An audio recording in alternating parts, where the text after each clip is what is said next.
The first scene of this issue depicts the creature Swivel on his usual tour of Boston harvesting fingers for his flower pot. He collects a handful by slamming the car door on a guy, then feeds them to a flock of pigeons, turning them into hideous flying finger monsters that fly through the city, ripping people's faces off and collecting their fingers before murdering themselves on the sides of buildings and under car tires.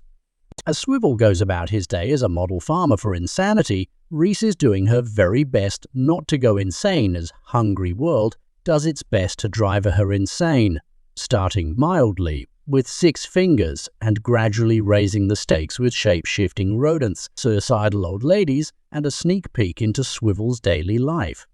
Being offered a job as a harvester or a milker, as a hideous creature starts twisting the poor insane gents that by this time are begging for the sweet release of death. As she goes from one bad nightmare to another, she sees herself as a harvester, chopping off fingers left and right before seeing Declan, who is reluctant to do his job as a harvester, weighing on his consciousness as he blames his fingers for it. The gift from Swivel that came at a high cost, Reece, still clinging to her sanity, boldly tells Swivel he can't drive her insane, as that is taken as a joke by the fanatical farmer.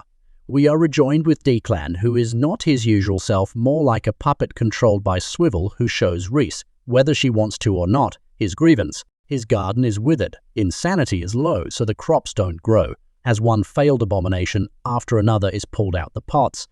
But fear not, as Swivel found the answer. He needs the original seeds, as he begins to take his gifts back from Declan, chopping his fingers off one by one, feeding his fingers to his precious pot.